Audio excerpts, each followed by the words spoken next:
And Mariana is also the author of this one, what I will show you. ¿Pueden llamar a Mariana? I can show you more. This This breaks, podcast is sponsored by Demo Day this Records. other one is also very interesting. It's from the same author from Chiapas, the one of the monsters. He works with his grandmother, and he works for more than 10 years in a quest of his own identity. How did they get to meet you? I mean, how did they find out about? Well, many of them I knew because I've been in teaching activities for many years. And then I made this program where all these books come from. It's called Incubator de Fotolibros, where authors that want to make a book apply, and then they work with very different editors, designers, artists. Okay. And so they get like many different views of possibilities of making a book. And they work around 1 year in like 8 meetings, and they make a lot of experimentation. They really think of what they want to do with the book.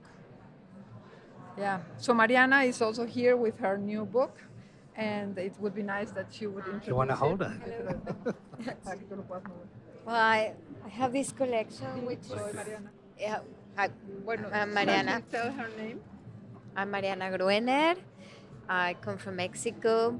I've been working with books for many years, and I always like to experiment with books. In this time, I made this collection which is called Unsettled Moments, and it's a collection of 5 books. Can you show us? Oh. Please. It's a collection of 5 books, which I work with drawings, text, and photographs.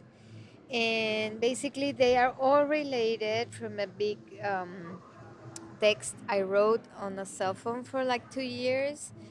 On the dead moments, I call like all those moments that you're in traffic or you're waiting. And so what it comes to your mind and what you think about like your life. And Give us some examples. Tell us about that one. like, for example, I was thinking like I have a cell phone and I'm in my car and I can't move.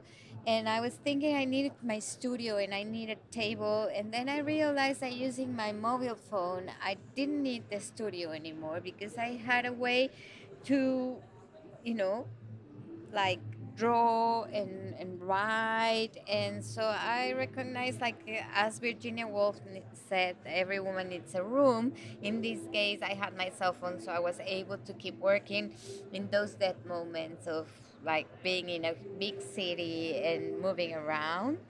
So basically, like all these drawings that it can be like very childish, well, they are all talking about like, yeah. Okay. I'm to edit this thing, so I'll make sure I just record in one. Okay. 3, 2, 1, 1, 2, 3, 1, 2, 3, 1, 2, 3. Okay, yeah. Okay, and all the books are kind of related. I mean, this is the text I was talking about, Dead Moments, which it was written in the cell phone for 2 years. And the idea of being the text like this is that you scroll in the cell phone, and then you're reading and reading all these like small ideas that you can write in 5 minutes. Or Can you read some of that, please? Oh, how much a woman can think confined to her room, and then it has this text of Albert Camus, which says that one man that lived one day had enough memories to live in a jail for the rest of his life, and so writing on my mobile phone, it's pleasant. I can do it in any situation.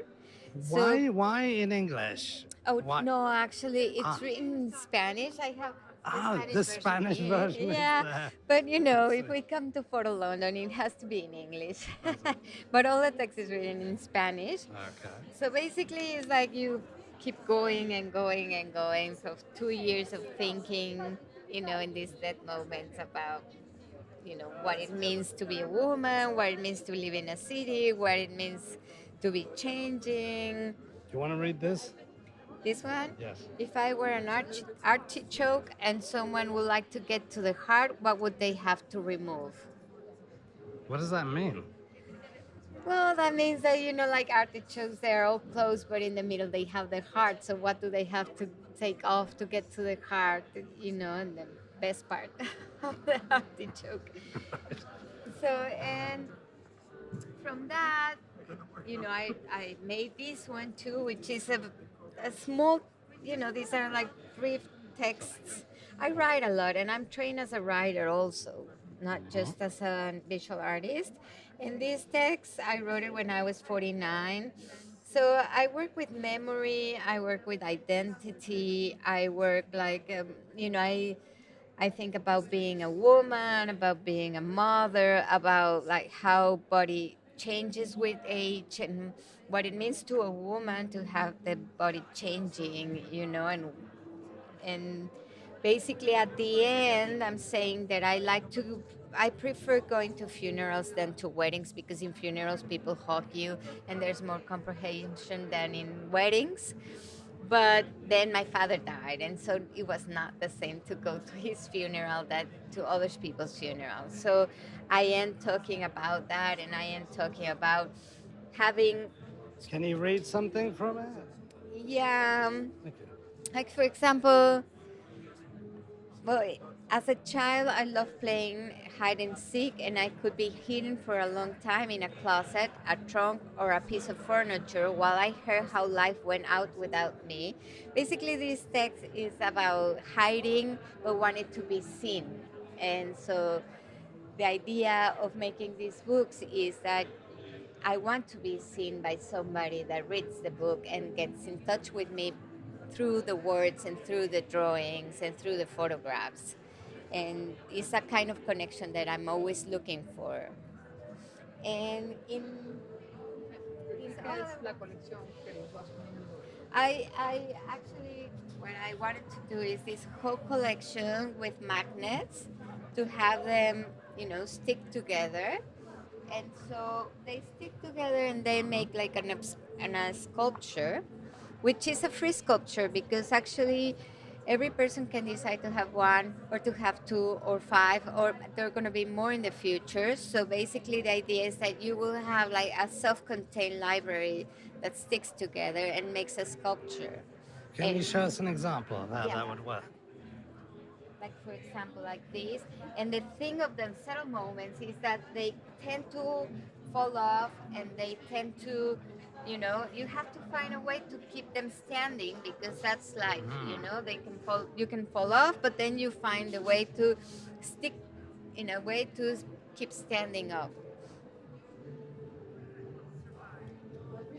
And so you can play in many ways to put the books together and each person could have its own sculpture. It's never going to be the same between people. And the last one, which is the only photo book in this collection right now, because I'm going to make more, but this is about a premonition of knowing that someone that I really care about is going to die.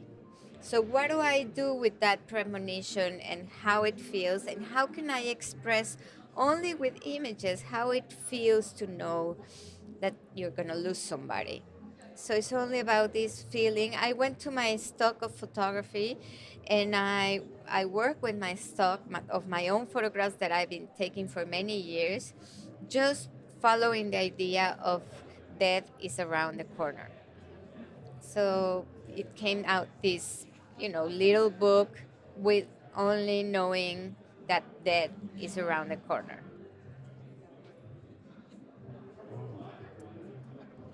And so, well, Well, can you show us some of the symbols?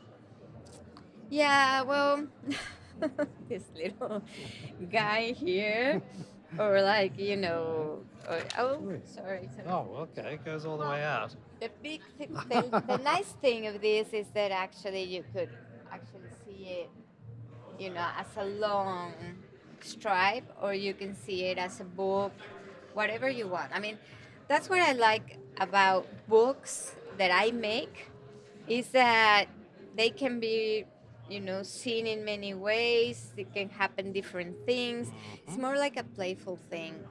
But it's not playful because I'm always talking about very serious things. And so, it's about this unsettled moment, like falling off, or these nice, toys, but they are all covered with snow, you know, or Who's these this things. guy here? This guy, well, the symbol of the Katrina or the death in Mexico is very common, and we are really used to seeing it everywhere. So this guy is everywhere where you turn around in Mexico Really? because Oh, what, on every street corner? Or? no, but I mean the symbol is we use it a lot, and we have Yeah. the Day of the Death, and we're like always um, like in this relationship with death in Mexico, which is part of our life. Oh, again, it's falling. It wants to go away. But Tell me, is there a lot of superstition there, Night? yeah, there's a lot of superstition in Mexico. But also is that we have, I think, a good relationship with death because we are friends with it. We talk about it. We have our Day of the Death, and we like to go to the cemetery and talk to the dead people, and so and at the end Look at that. again, What does that say? Hang on. if you love me, you don't leave me. Can you say that in Spanish? Si me amas, no me dejes. So maybe Okay. we go on with the other project of the other Yes, side. absolutely. Do you want to Okay. say your name and say you're here with the Fish Out of Water podcast? With the official Fish Out of Water Out podcast. of Water. I'm Mariana Gruener. I'm here with the official water podcast. You want to say that in Spanish, please? Soy Mariana Gruener y estoy aquí con el podcast Dilo en inglés. out of The fish out of water, the fish out of water. right? Yeah, Yeah. fish out of water. That's it. Yeah. Thank you. I Gracias. will say it at the end too. Yes, please. So let's go to the other, but you have to carry your stuff. Thank you. I first gonna explain you the project, and then there is one author here, two authors here. Two of them. Yeah. This that now looks very organized was very nice chaotic yesterday. I liked it yesterday. No, this is it's the start of a very important project for us because I've been dreaming of it for 10 years.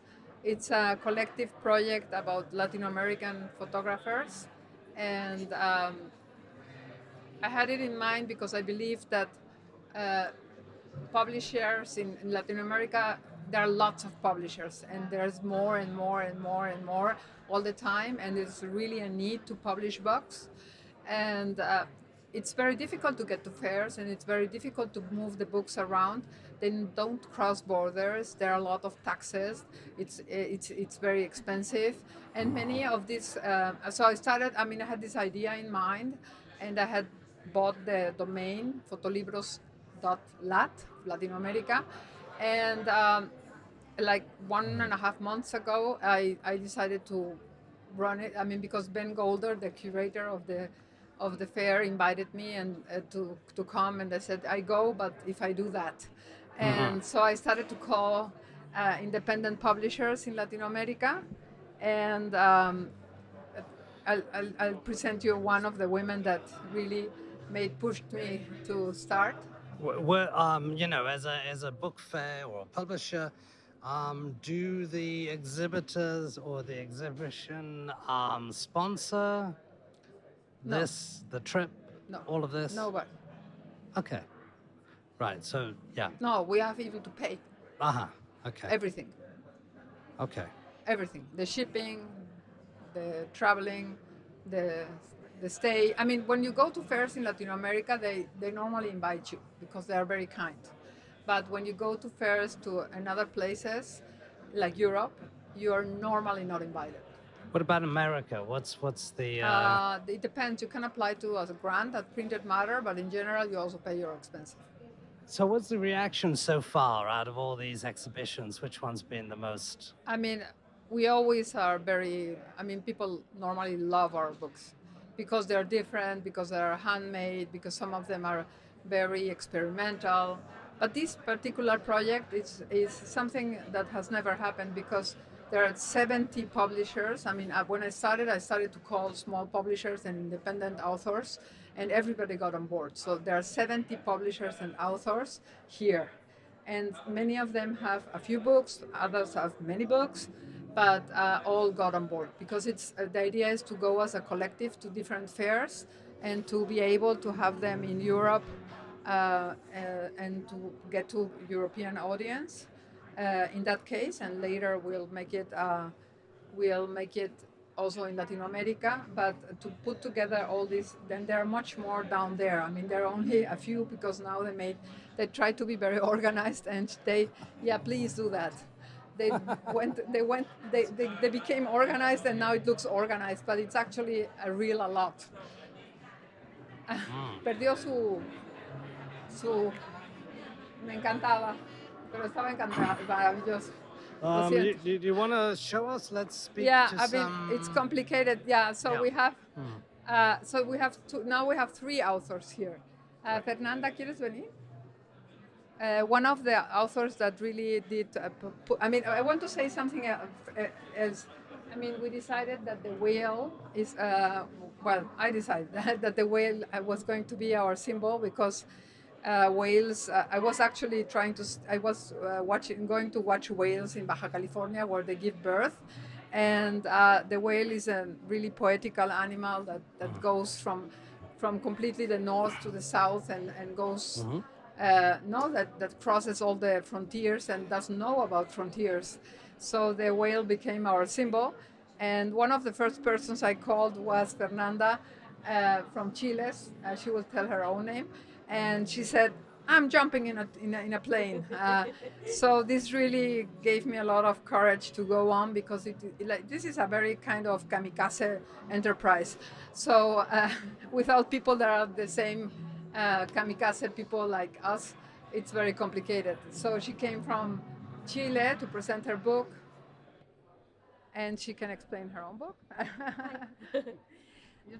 Okay, so this project is a project about memory.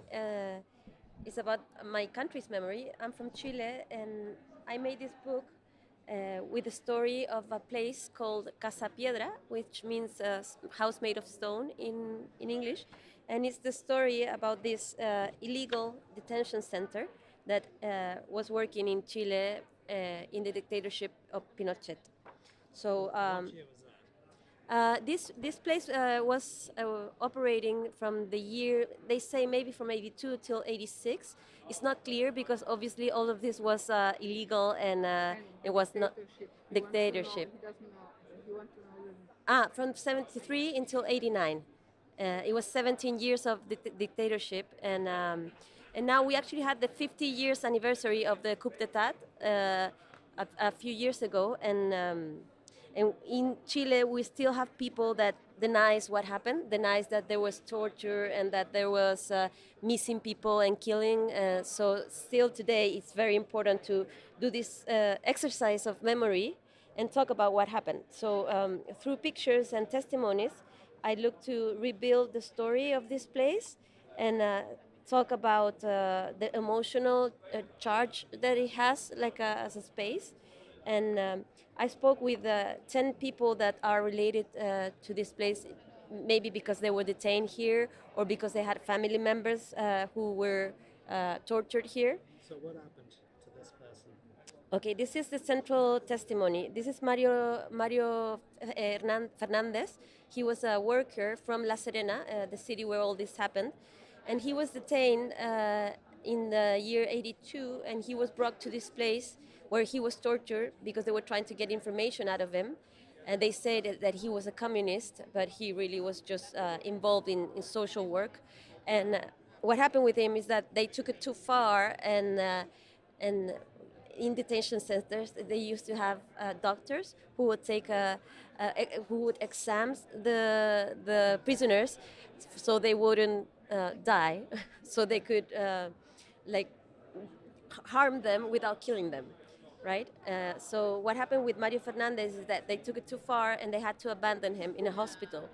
And in the hospital, the doctors realized that this was no accident, as they told them, and they realized this was torture. So they called a lawyer who wrote down the whole declaration of Mario Fernandez before he went into surgery. And then he died in surgery. So this was the first time in the dictatorship where there was a record,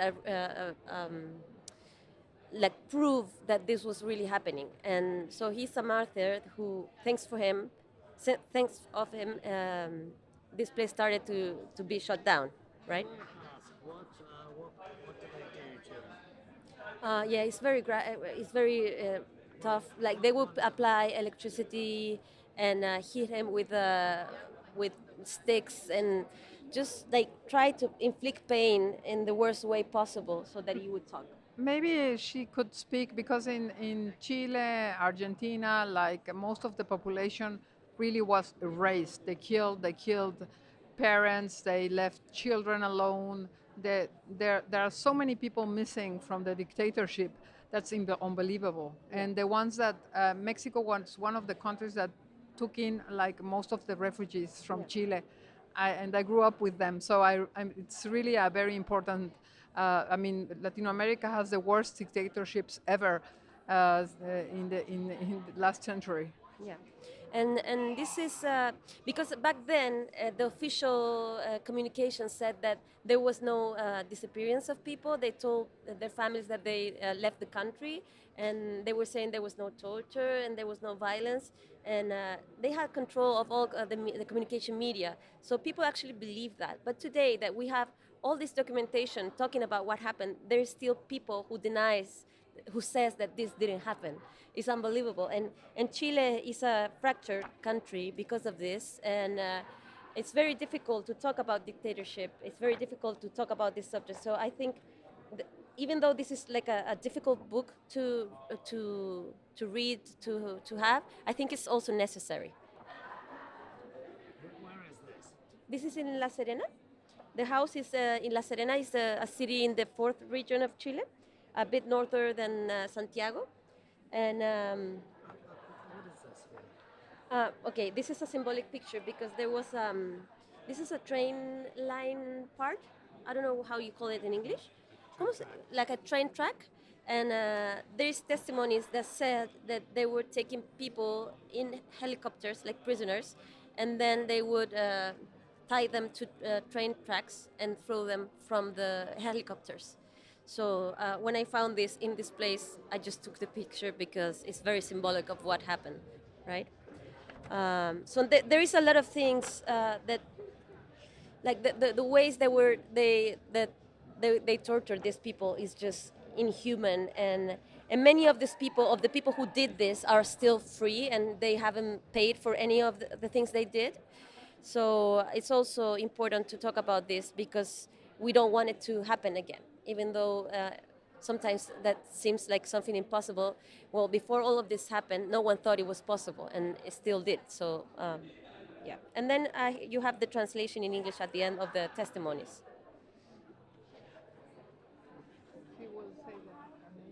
Ah, yeah. My name is Fernanda Soto Mastrantonio.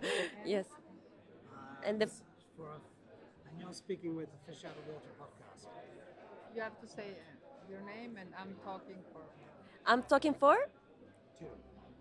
Two. two. I'm talking to Fish out of the water. Fish Out of the Water. Okay, I didn't understand that. My name is Fernanda Soto Mastrantonio, and I'm talking to Fish Out of the Water podcast. Say that in Spanish. Soy Fernanda Soto Mastrantonio y estoy hablando con Fish Out of the Water podcast. Now we have two other authors here. Romina, she doesn't speak English, but she can show her book. And Giovanni, he speaks English. So, no sé cuál I don't know who we start first. Okay, let's start up.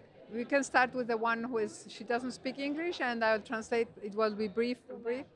Sí.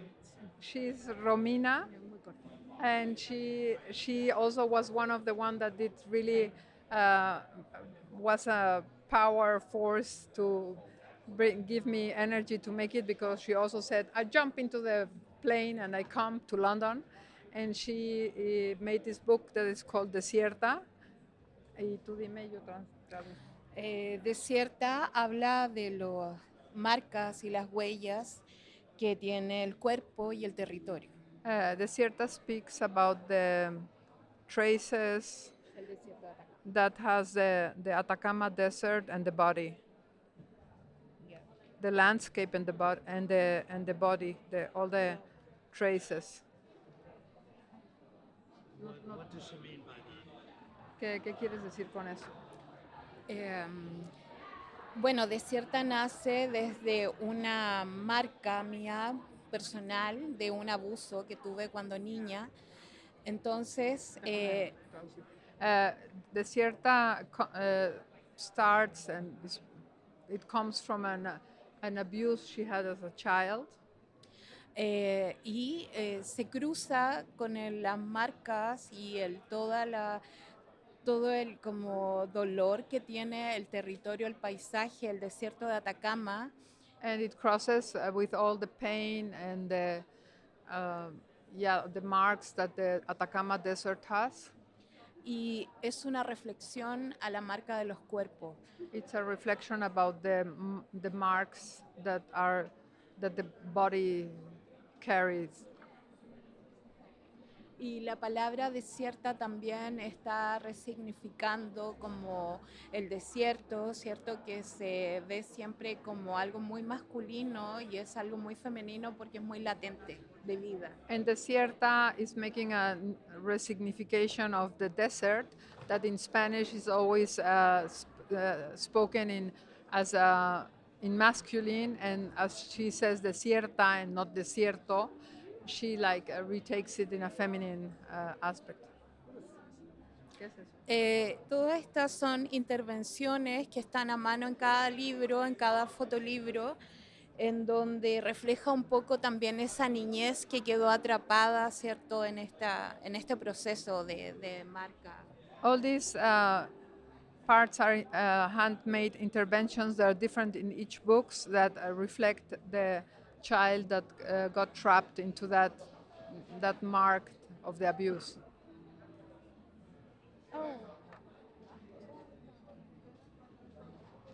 Y reflexionar, o sea, finalmente eso, como reflexionar frente a los territorios, como pensar en todas las marcas que vamos dejando en lugares tan importantes como el desierto de Atacama, por ejemplo, y también en nuestros cuerpos, en nuestras vivencias. It's a reflection to think about all the marks and all the traces and that we leave in the territory and that we make in the territory and in our own bodies, physically and emotionally. Sí, también que esta fotografía es muy femenina. Tiene muchas imágenes que evocan como esto. And this way of photography is also very feminine, and it has a lot of images that try to evoke the feminine aspect. Are these, is that something you found or Que si es do you encontrado put it together, o si tú lo pones. for example? Es encontrado. It's found. Esta, bueno, esa no, esa sí yo. This one she did put it together. Sí, la muñeca esa Yeah. sí la llevé a muchas fotos. She did bring the Que era doll de mi to many infancia. pictures because it was from her own childhood. Pero todo el resto es encontrado. But all the rest is found. What's this here? ¿Qué es? Esto es una instalación que quedó en medio de un cerro y son ¿Pero de qué? de alambre. Sí, Pero, ¿quién está. ¿Qué cosa? Esto La instalación. está tirado, o sea, son como espacios que quedan como instalaciones. Yeah, somebody did a fence and it just stayed there and. Tell me, I'm wondering, as a female artist in Mexico, did No, you in get? Chile. Sorry, in Chile. Desierto You de talked about Atacama. Mexico there, Yeah. right? So this is Chile now. Now we're in yeah? Latin America. All right. So in Chile, did you get any abuse from society, or Que were si they abusa complementary? la sociedad de alguna manera en Chile de las mujeres. Yo creo que estamos en un proceso importante y por supuesto que sí, porque Hoy día se dicen privilegios, pero ha sido una lucha por tener donde estamos hoy día, digamos. Aún She thinks that yes, because it has been a very long and difficult struggle, because they say now there are no abuse anymore, but this has been a really strong fight, and there are still a lot of violations to the. hay muchos tipos de violencia, tanto sí, también a nosotras como abuso, ¿cierto? Desde muchas veces desde los hombres, pero también hay algo más importante. O sea, hoy en Chile las mujeres ganan 20% menos que los hombres y eso es una violencia económica tremenda. There is still abuse not only of men towards women, but also that in the economy, women like earn a 20% less than men in their jobs, Y and this desde is ahí an mucho abuse. más. Y desde And ahí much more. sumamos. Yeah. Are there any instances where it's the opposite way around, where the women are abused? Hay lugares donde las mujeres abusan de los hombres. Yo creo que sí, en todo el mundo puede suceder, pero está muy marcada. Hay muchos femicidios hoy día. She thinks yes, it can happen everywhere, but also in Chile, like in Mexico, there are a lot of feminicides, like a lot of women get killed. Yeah. Do you know anyone in particular, personally? Que si conoces a alguien personalmente que hayan matado. Sí, yes, la familia no la alcancé a conocer a ella personalmente porque han sido niñas más pequeñas. En Copiapó, donde yo vivo, en este momento hay alrededor de 5 mujeres desaparecidas y todas son muy jóvenes. Yes, she didn't know the kid, but she did know the family, because in Copiapó, where she lives, there have been many young girls or women disappeared. And yeah, she did meet the family, so she knows the families. También una de ellas fue llevada en un taxi por un abusador que estaba en la cárcel y lo soltaron y volvió a lo mismo y la mató. One of them was taken in a taxi from a perpetrator, an abuser that was in jail, but they let him get out, and he kidnapped her and killed her. Y de una otra manera, este trabajo tiene mucho que ver también con eso, porque mi voz parte desde un abuso sexual de niña y se conecta, digamos, como desde esa historia me sensibiliza también. And this work has a lot to do with that, because it starts from an abuse she had as a child, so she really connects with that a lot. I mean, does this mostly happen in rich neighborhoods or poor neighborhoods? Que si pasa en algunas, que si pasa en algunos barrios en particular o en otros.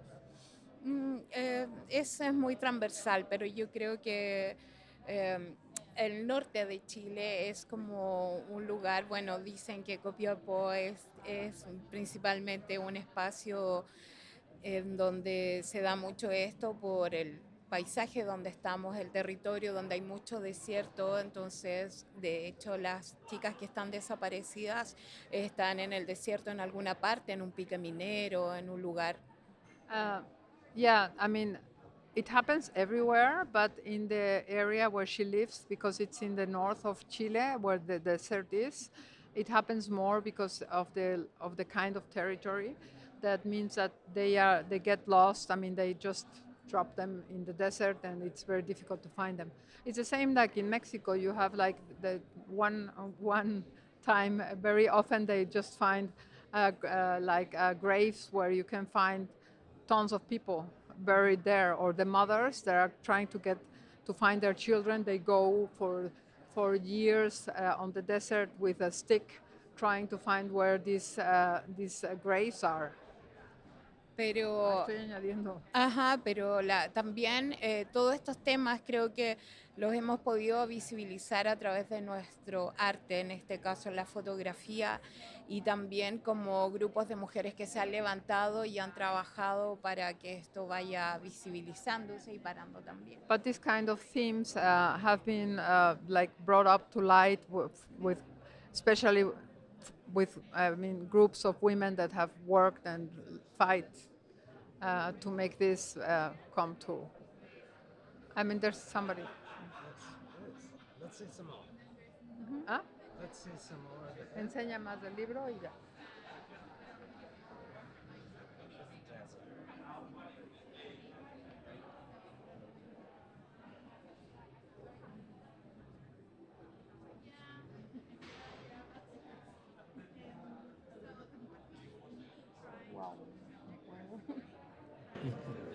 Are these all analog? Analog. No, digital, pero como sin intervención. They're digital, but without any interventions. Uh-huh. What's this say? ¿Qué dice? Las marcas quedan en todos los cuerpos. The marks stay in all the bodies. Okay. Thank you very much. No, she has to say Her name, yes, absolutely. nombre. Soy Fish Out of Water podcast. Estoy hablando para Fish Out of the Water podcast. Hola, soy Romina Cid y estoy hablando para Fish of the... Out of the Water. Ay, no. Out of the Water podcast. Yeah. Thank you for listening to a Fish Out of Water podcast. Should you have any questions, comments, or suggestions, please get in touch. This podcast is sponsored by Demo Day Records.